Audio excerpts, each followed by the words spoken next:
much longer. Got him? Yeah, we good there? We are on the board! Nobody expected Wicked Tuna to become a show marked by heartbreak. What began as a competition between some of New England's toughest fishermen slowly turned into something much heavier, as one devastating loss after another shook the cast and the tight-knit community behind it. How did a show built around chasing giant bluefin tuna become marked by so much heartbreak? And what really happened to the cast members whose lives ended far too soon? Join us as we uncover the heartbreaking stories behind the Wicked Tuna cast members we lost too soon. Nicholas Duffy Fudge. Nicholas Fudge had been fishing since he was a child. His obituary said it plainly. As a child, Nick began tuna fishing with his father and grandfather. He grew up in Massachusetts in a family that fished, learning the rhythms and the risks of the water before most kids his age had figured out what they wanted to do with their lives. He worked as first mate on Captain Tyler McLaughlin's fishing vessel, the Pinwheel, appearing on both Wicked Tuna and the Outer Banks spin-off. He was just 28 years old and had already earned a place on a National Geographic reality show. By every measure available to someone at that stage of their life, things were going extremely well. And then on July 19, 2018, he passed away unexpectedly. National Geographic confirmed the news on July 22nd, putting out a statement that said the network and Pilgrim Studios were saddened to learn of his passing, and that Nicholas had served as first mate on Captain McLaughlin's vessel. The cause of death was not publicly disclosed. His obituary used the word unexpectedly, and that word carried enormous weight in the absence of any further explanation. The Wicked Tuna fan community went looking for answers and found none. What they found instead were the details of who he had been. His obituary described him as one of the top sport fishermen in the country by the time he joined the show, and noted that he took seriously his responsibility to protect the marine environment, that he cared not just about catching fish, but about the health of the ecosystem that made fishing possible. He would have turned 29 on August 1st, less than 2 weeks after he passed away.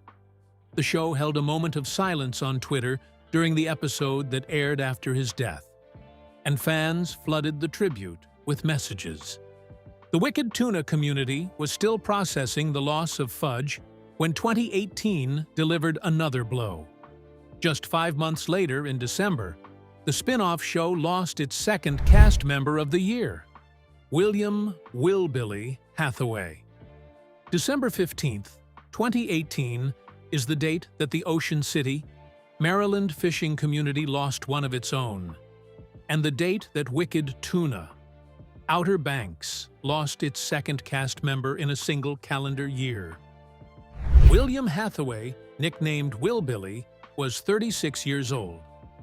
He was the first mate on the Foolish Pleasures, an Ocean City-based vessel that had appeared across seasons 3 through 5 of Wicked Tuna, Outer Banks.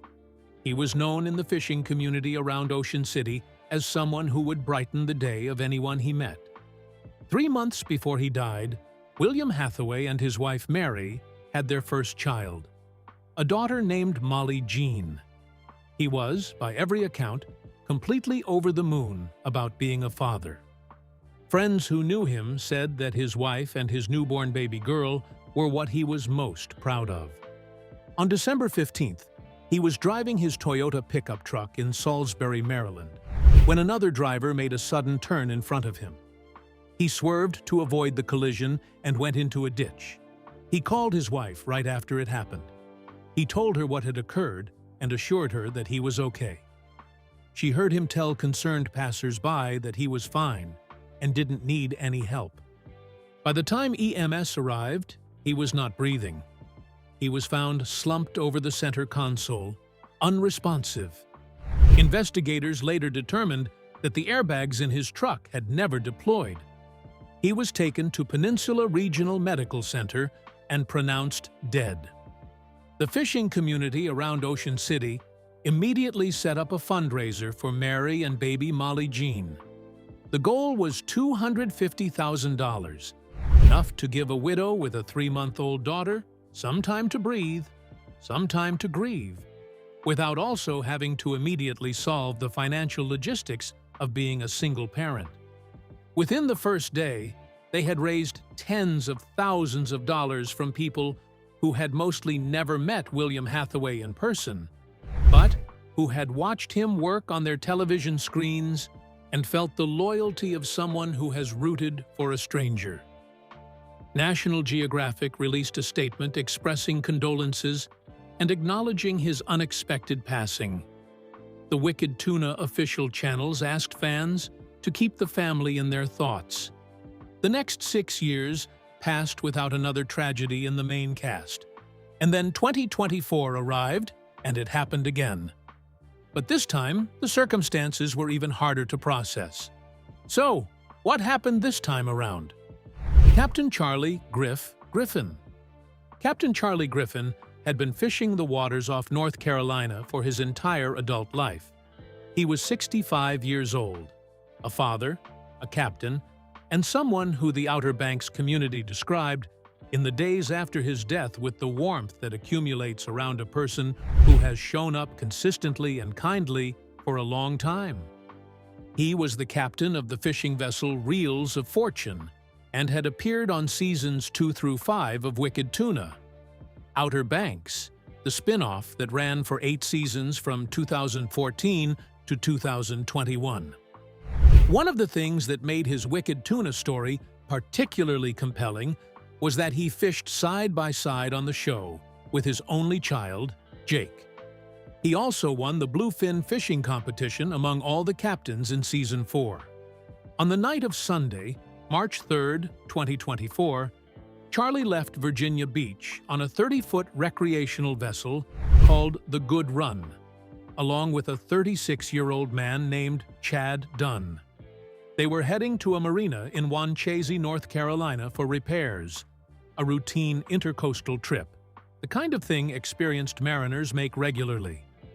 Late Sunday night, the U.S. Coast Guard received a report of 2 overdue boaters, identified as Charlie and Chad, who had not arrived at their destination. The search that followed covered enormous distances. The Coast Guard conducted 12 search patterns covering approximately 400 miles by air, sea, and on shore, working with local partners to find both men. On the morning of Monday, March 4th, the Good Run was found off Pea Island. Griffin's body was found on a beach near Oregon Inlet, where it had washed ashore. His dog Layla, who had apparently been on the boat with him, was found nearby. They had both died in the water. The search for Chad Dunn continued for another 2 days. The Coast Guard searched for 41 hours before suspending the effort, unable to locate him. The commander who announced the decision described it as one of the hardest calls to make, a search team that had given everything they had, having to accept that it was not enough. Conditions in the area at the time of the accident were described by the Coast Guard as visibility of just over half a mile, seas of 4 to 6 feet, and winds of 10 to 15 knots. Not the most extreme conditions the North Atlantic can produce. Experienced mariners navigate worse all the time. But the combination of low visibility and moderate seas in the dark on a vessel that appears to have capsized was enough. The Reels of Fortune Facebook page confirmed the loss with words that were simple and devastating. It was with the deepest sadness that Charlie Griffin and his beloved dog Layla had passed away in a boating accident. Please keep family and friends in your thoughts and prayers. They would forever remember Charlie Griff. The Outer Banks community responded immediately. Comments on the post came from people who had known him for decades, who had fished with him, who had hired him for offshore trips, whose children had grown up around him and his son Jake. One person wrote that their heart went out to his mother, Karen, and his son, Jake.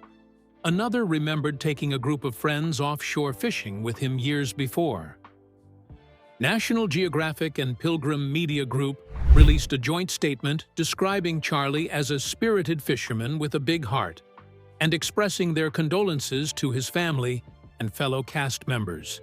His son, Jake, the young man who had fished alongside his father on television, the only child Griffin had, was now left without him. For Jake, the loss was the death of a father. For the Wicked Tuna community, it was another reminder that the show's history is marked not only by competition and triumph, but by grief. Not every disappearance from screen was caused by tragedy. Some were simply decisions that left fans devastated. Who were some cast members that suddenly disappeared with no explanation? Dave Marciano. Dave Marciano was never the polished television star viewers were used to seeing on reality TV. He was loud, stubborn, unpredictable, and completely impossible to ignore. As captain of the hard merchandise, Dave became one of the defining personalities of Wicked Tuna, the kind of cast member who could make an ordinary fishing trip feel like a high-stakes drama simply by opening his mouth. From the very first seasons of the show, Dave stood out. While some captains tried to maintain a calm, professional image on camera, Dave seemed to forget the cameras were even there. He barked orders across the deck, argued passionately about strategy, and reacted to every lost fish as if it were the end of the world. Fans loved him for it. He was authentic in a way reality television rarely allows people to be. And that authenticity made him unforgettable. That is why his departure from the show felt so shocking to longtime fans. When Dave Marciano stepped away from Wicked Tuna before the series concluded, viewers immediately noticed the absence. Social media filled with questions. Where is Dave? Why isn't he on the show anymore? Did something happen behind the scenes? The speculation spread quickly. The truth is less scandalous than many rumors suggested. Dave has continued working in the commercial fishing industry and operating his charter business, staying deeply connected to the world that made him famous. But that has not stopped fans from treating his departure like one of Wicked Tuna's biggest mysteries. Dave's life has also included moments of controversy, which only added to his reputation as one of reality TV's most compelling figures. Legal incidents from his past have occasionally resurfaced in public conversation, reminding fans that Dave's story has never been as simple as grumpy fisherman catches tuna. He is a complicated, real person whose life has unfolded both on and off camera. Yet despite any controversy, Marciano's popularity has endured. Fans still speak about him with the same affection they had during the height of Wicked Tuna. Many believe the show lost a certain spark when he left. That raw, unpredictable energy that only Dave could bring to the screen. Today, Dave Marciano is still very much alive and still very much part of the fishing world. He may no longer be appearing regularly on Wicked Tuna, but his legacy within the franchise is secure. He helped turn a niche fishing series into a cultural phenomenon, and he did it by being exactly who he was: loud, passionate, imperfect, and unforgettable. Then there is the Wicked Pissa captain, who kept everyone talking and whose disappearance left a huge gap in the show: Paul Hebert. Paul Hebert was never content to be just another captain on Wicked Tuna. From the moment he appeared as captain of the Wicked Pissa, he brought a level of drama and unpredictability that made him one of the most talked-about personalities in the franchise. If Dave Marciano was the fiery heart of Wicked Tuna, Paul Hebert was its rebellious wild card. Paul quickly earned a reputation for being fiercely competitive. He did not just want to catch tuna, he wanted to win. Every season, viewers watched him push himself and his crew to the limit, determined to outperform the other captains and prove that the Wicked Pissa belonged at the top of the leaderboard. That competitive spirit made him fascinating television. Paul was outspoken in a way that few reality TV personalities dare to be. He said what he thought, challenged decisions he disagreed with, and never seemed worried about whether his comments would make him unpopular. In fact, that honesty was exactly what made fans love him. Viewers never knew what Paul Hebert was going to do next. One moment he could be celebrating a huge catch with contagious excitement. Next, he could be locked in a tense rivalry with another captain. He brought genuine emotion to the screen, and audiences responded to it immediately. As Wicked Tuna grew in popularity, Paul became one of its breakout stars. Fans were drawn to his underdog energy, the sense that he was always fighting for respect, always trying to prove himself against more established captains. He was not polished or predictable, and that made him feel real. But Paul's time on the show was not without controversy. Over the years, he faced legal and personal challenges that became part of his public story. Those moments added another layer to his reputation, turning him into more than just a fisherman on a television show. He became a figure fans debated, defended, criticized, and remained endlessly curious about. When Paul Hebert eventually left Wicked Tuna before the series concluded, the reaction from fans was immediate. Many felt that the show had lost one of its most entertaining personalities. Some fans hoped for a comeback, believing that Wicked Tuna was simply more entertaining when Paul Hebert was part of the cast. Even after leaving the show, Paul remained connected to the fishing world. He continued working as a captain and maintained relationships within the community that had made him famous. But for many viewers, he will always be remembered first as the bold, outspoken captain who turned every episode into must-watch television. Paul Hebert remained part of the fishing world long after his time on Wicked Tuna ended. But his departure was only one sign that the franchise was changing. Eventually, even the show itself would reach its final chapter. So how did Wicked Tuna say goodbye after 13 unforgettable seasons? The show ended, but the legacy didn't. When Wicked Tuna ended after its 13th season, National Geographic released a statement celebrating 13 remarkable seasons and more than 200 episodes. The network thanked the production team, the cast, the crew, the Gloucester community, and the loyal fans who had followed the fishermen's journeys for years. It ended with two simple words: thank you. But for many viewers, the ending of the show was not just the conclusion of a television series, it was the closing of a window into a world that most people will never truly experience. The spin-off, Wicked Tuna: Outer Banks, had already ended in 2021, 3 years before Captain Charlie Griffin's death. By the time Captain was lost in 2024, he was no longer actively appearing on television. He had returned to what he had always been at his core, a fisherman. Yet the absence of cameras did not make his loss any less profound. His death was felt deeply by those who knew him, by the fishing community, and by the viewers who remembered him from the series. That is perhaps the most important truth about the losses of Duffy Fudge, Will Billy Hathaway, and Captain Griffin. The show gave these men visibility. It introduced their names and stories to millions of people who might never have known them otherwise. But it did not change the fundamental reality of their lives. They were working fishermen doing dangerous, physically demanding work on open water. They faced unpredictable weather, powerful currents, long hours, and risks that could never be fully controlled. The ocean did not care about television ratings, fan bases, or filming schedules. The water remained the water, and the dangers remained real.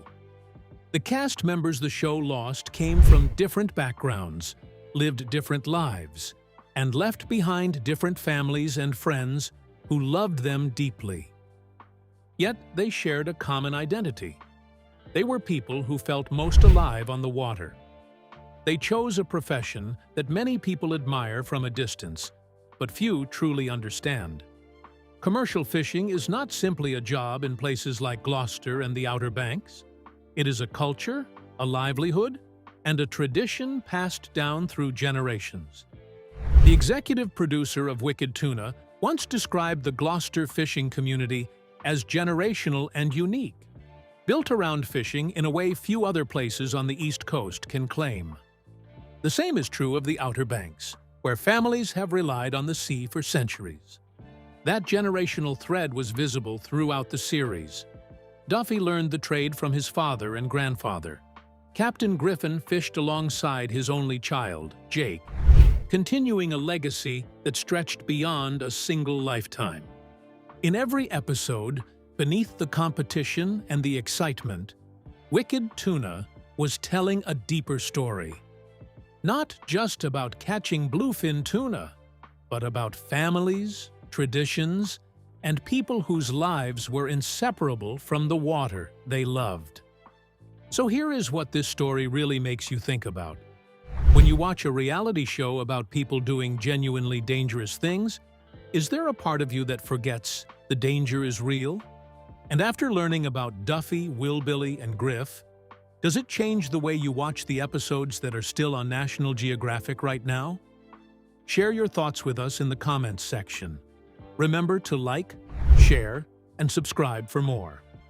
Also, click the next video showing on your screen. You will enjoy it.